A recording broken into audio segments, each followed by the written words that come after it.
church called Garden City. It's in Beverly. Sorry. I'm at a church called Garden City. It's in Beverly, and I'm the children's pastor there. However, right before that, I was also at Calvary. Many of you guys know that church, where I've been there. Yeah, I know. I see a lot of familiar faces.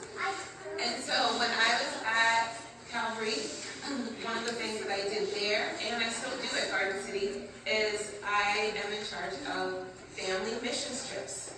And so we go to missions trips across the world to help support other people, other situations, people that are less fortunate than us. And so I've been on a couple missions trips. I've gone to Colombia to help kids who were deaf. But our most recent missions trip was in July, and we went to Honduras. Has anybody ever heard of Honduras? Yeah, there's a few of you guys. Does anybody have any family in Honduras? Oh, okay, so a few of you guys. So Honduras is a small little country, and what we went to do there is we went to support children who were in an orphanage. Does anybody know what an orphanage is? Yes. Okay. So an orphanage, children who live in an orphanage, they don't have any parents, right? Which is really, really sad. So these children in Honduras, none of them had parents, and they were also very, very poor. Their parents may have either passed away, or maybe they did some really bad things to them and they got taken away from them. But anyway, all of these children, none of them had any parents. And so I got to lead a group there was 24 of us, and so this is everybody who went. There was some little kids who went, and there was some adults who went. I was blessed enough, I have 5 children, and so all of my 5 children and my husband, the 7 of us, got to go to Honduras, along with some other people from our church and from the surrounding areas. But you're never too young to do missions. And whether it is here in the United States, here in Lynn, or across the world, you're never too young. The youngest kid that we had, I believe he was 3. And then we had some, people who have grandchildren that were there. And one of the things that we did, so this was the 24 of us, this is actually when we first arrived, and that was our resort. If you've ever been to a resort like at Disney World or another country, you might think of a resort is this wonderful building, and then there's an ocean, and this wasn't really like that. This is a poor area. So we were just grateful to have a building and to have have a bed in each room. There was 3 beds in each room. So we all shared rooms, and it was really great. And when we, at the resort, or actually all throughout Honduras, there was street dogs. So you would always see dogs coming and walking by, and you would also see many different types of animals that would just walk by. Sometimes we'd get up and we'd get out of breakfast, and we would see an ostrich. Yeah. And it's really cool. All of a sudden, we would just see an ostrich just walking by, or a puppy dog. And so it's really cool. So these are actually all of the children and the workers that we helped in Honduras. So that you can see there's a lot of children. It's the 24 of us. Plus there's also the kids from the Honduras. It's called the Children's Impact Network, CIN. And they have different orphanages across the world. The one in Honduras is called the Honduras Life Center. And I just wanted to share with you also why my heart is in missions.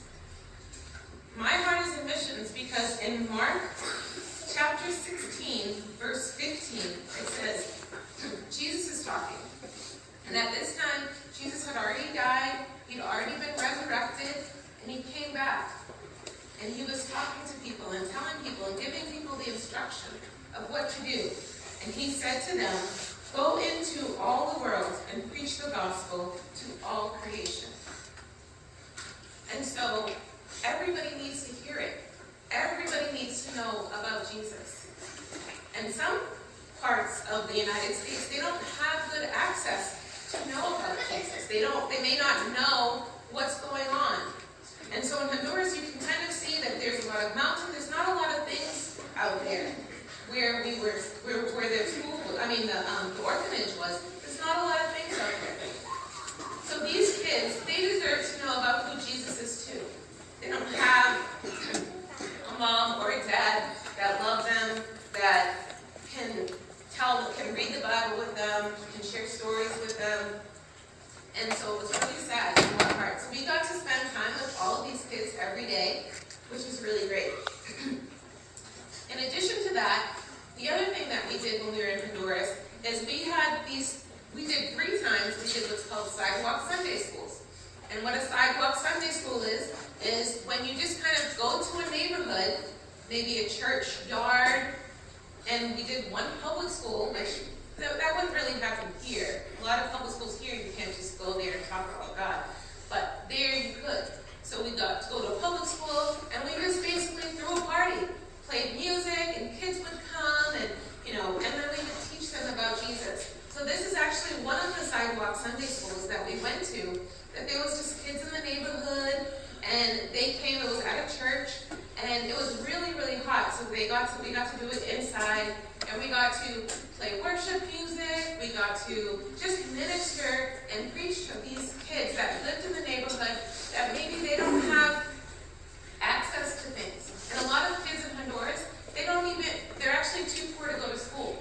And you say, well, public school is free. Public school there is free. But you still need a backpack. You still need pens and pencils. And a lot of people in Honduras can't afford it.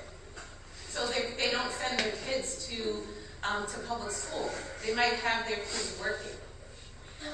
Another thing that we did is at the orphanage, they are building like a hotel, trying to build a hotel or a space for people to sleep so that more missionaries can come and support them. So we did some construction work to help them build. And the 2 kids that were helping us, one was about 12, one was about 14, and they had never been to school. Their father was a construction worker, and he taught them when they were little how to do construction.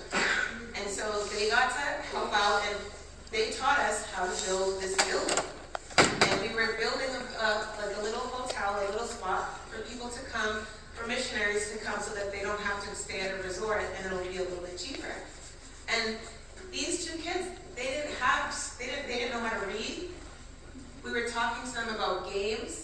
And we had played Jenga before, because they were building blocks, and we said, "Oh, this looks like Jenga." You guys have ever heard the game Jenga? And they didn't even know what Jenga was. They didn't know what any of the games were, because they had never played a game, ever. All they had ever done was built and worked for their dad. And so we did that. We did construction there. We did these sidewalk Sunday schools. And then the other thing that we did is we got to go to 9 different homes. So some people are so poor that they lived on the top of a mountain, and when we would walk up the mountain, it would be really, really hot. And what would happen is there was a home that they had built, but the home didn't look like your home. I don't know what all your homes look like, but I can guarantee it didn't look like your home. It was one room. So it was just made out of block, and it was just one big room. And on the floor was a mattress, probably like a king mattress. And everybody lived there in their home, all their family. There might be 10 people, and they slept on that mattress. They went to the bathroom outside in the woods. They had a wood stove outside, and they had a cover if it was raining. So they would just cook outside. So we got to go to these homes and minister to these people. And one of the homes we went, the entire family. And there was a mom, the husband was out working. There was a mom and got to bring them some food and share the gospel. And the entire family came to Christ. That was the best part of the whole missions trip, was seeing a whole family come to Christ. And we connected them to a pastor that they were going to have to walk down their hill and go, maybe travel about a half an hour to go to church by foot. But they were committed to going. They were committed to loving Jesus. And so these are some of the things that we did when we were at the missions trip.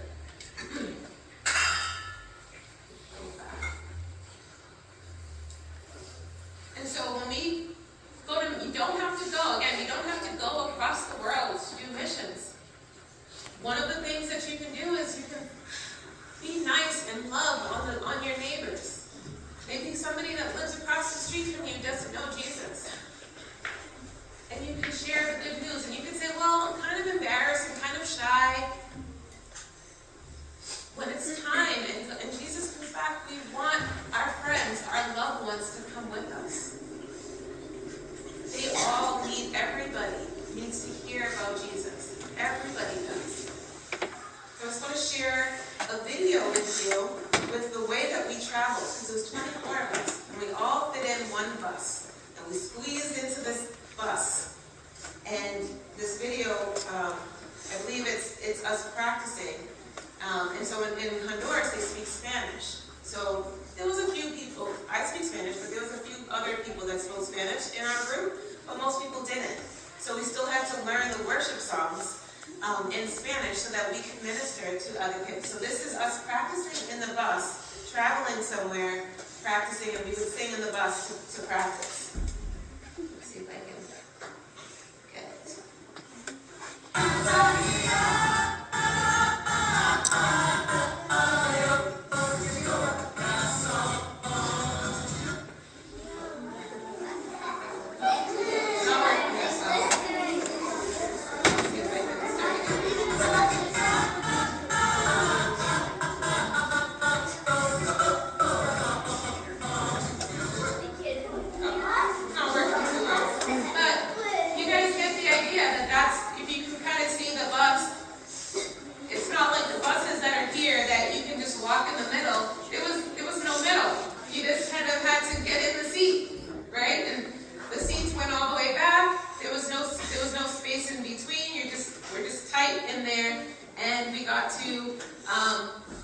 Travel that way, and sometimes we traveled in the back of a truck, but that's how we always traveled, tight in that spot. That's how we went every place.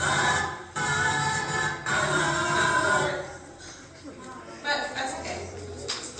So I just wanted to share that with you guys, that missions, you may think of missions, it's not just for people who, your parents, to tell people about Jesus. It's for everybody.